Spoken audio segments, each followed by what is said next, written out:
Hello everyone. Well, I have to tell you, I've been on a real reading high lately.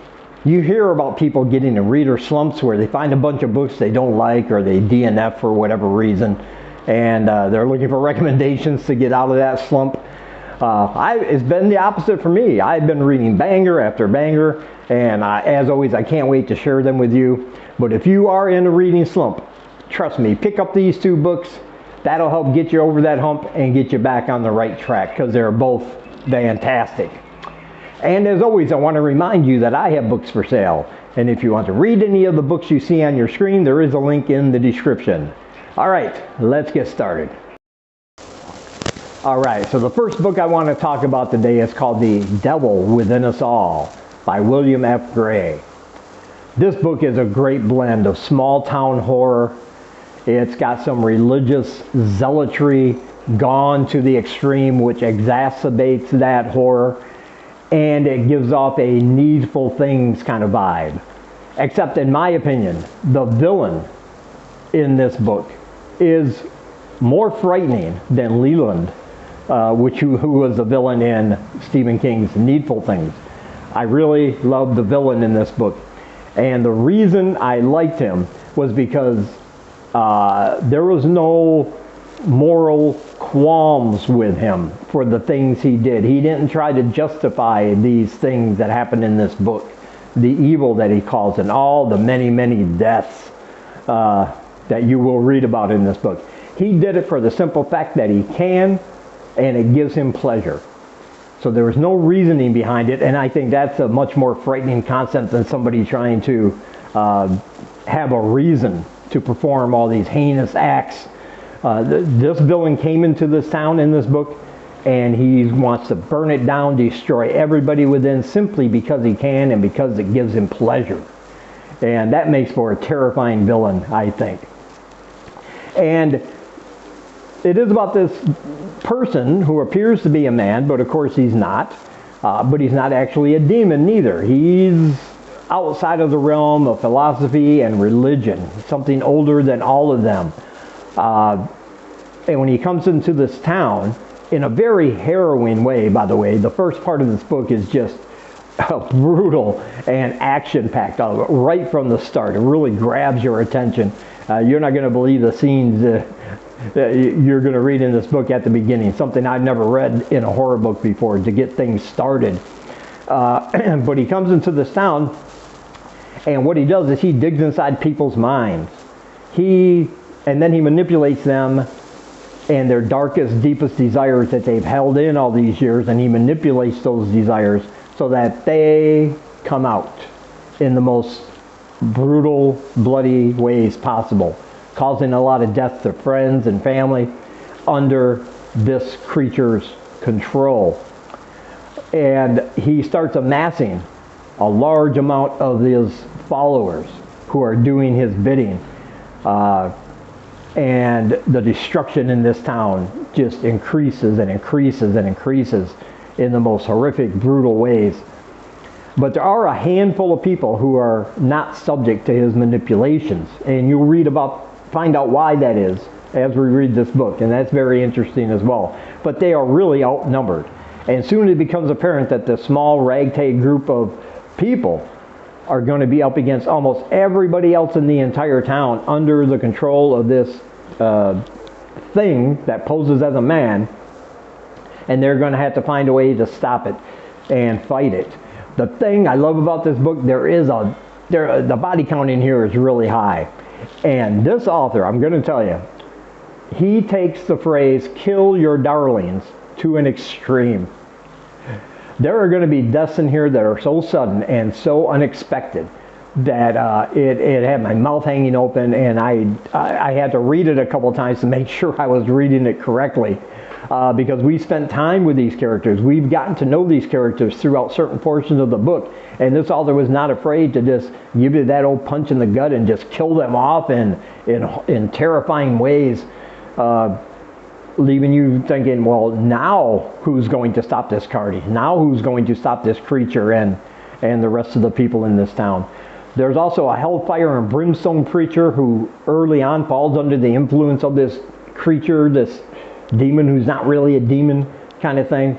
And he takes his religious zealotry to another level, riling people up, and they listen to him because in this time of crisis in this town, people are searching for answers, and he tells them the answer is in a vengeful God who is not going to put up with their sin and their BS anymore, and they need to fight against those who condone that kind of evil in order to defeat what's happening. And of course we know when religious zealotry gets out of control like that, it's never a good thing. It only causes people to act irrationally and in ways that are not quite moral or correct. And this author takes that theme and just pushes it to the extreme. This is a fantastic horror novel. It's so fast-paced. There are some sections in the book where the author pulls back a little bit, enough to give you a little bit of relief, but you know that there's even more horrible things coming after that relief. So even those parts are filled with a lot of tension because you know something much worse is about to happen, and it does.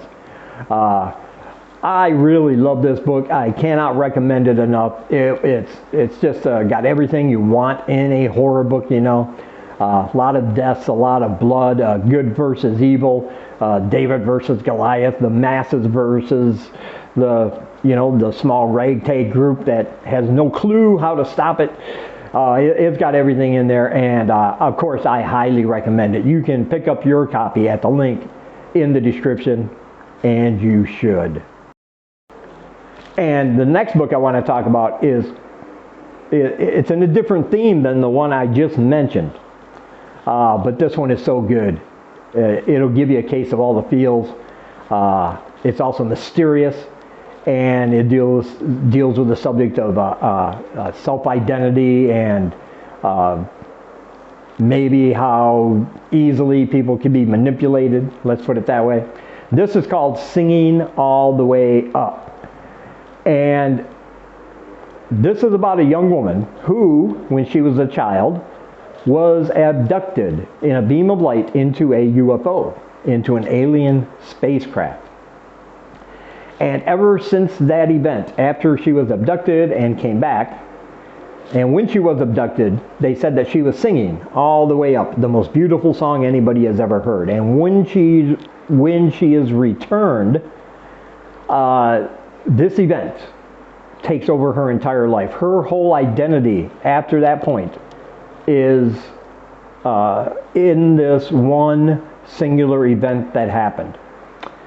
She becomes kind of a celebrity in some circles with the UFO community. She talks at conferences and different speaking events about her experience. Her parents encourage it. Her father is kind of like her manager, setting all these things up. Some people consider her almost godlike, that they think she received some kind of mystical, magical powers. They beg her to sing to them to heal their sicknesses or save the life of their child, almost like an old Pentecostal miracle worker. Others are detractors. Others say that this event didn't happen and that it's totally made up. But here's the thing. This is the mystery throughout the book. She does not remember the event at all. She does not remember going into a spacecraft. She doesn't remember an alien. She doesn't remember anything except being underneath her kitchen table, coloring, and then she had a period of time that she doesn't remember.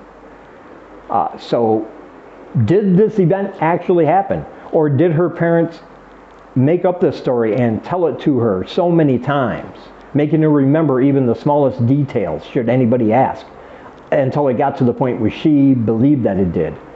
Or was the event completely fabricated just so that her parents can manipulate her and the rest of the people to make money? And this is a question following us throughout the book.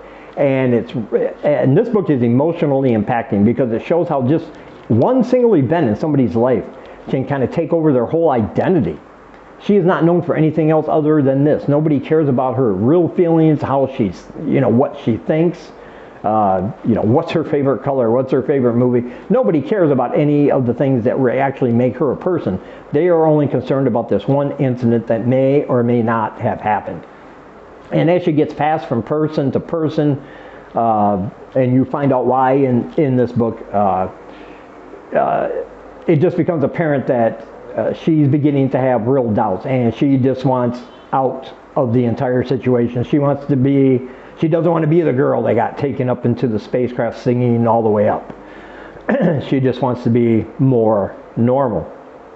And during the course of this book, we're going to find out that not everything is as what it seems, and not everybody she meets, no matter how seemingly well-intentioned, is who they say they are. Because they all kind of want to manipulate her and get a piece of her because of that fame that she's having in this community because of this incident.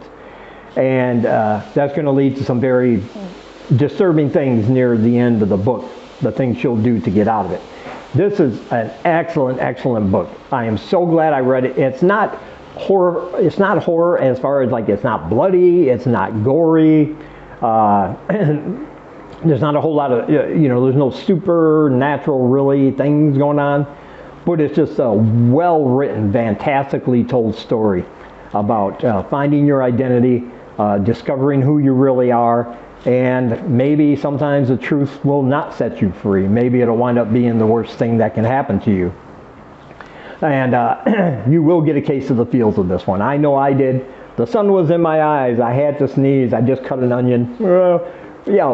Whatever you want to say, I got a case of the feels when I was reading this book, because I thought her story was excellent, and that mystery remains. Did this event happen? Did it not? You will find out in this book, and I cannot recommend it enough. You definitely want to pick this one up, and you can do so at the link in the description. More people need to know about this book. Alright, so there you go. There's 2 horror books you can pick up right now for your summer of scares. I hope that helps you get over your reading slump. I really do, because I know how terrible those things can be. And I think these 2 books will definitely help you do that. And as always, I want to say thank you for taking some of your time and spending it here with me. And until we meet again, keep reading spooky, my friends.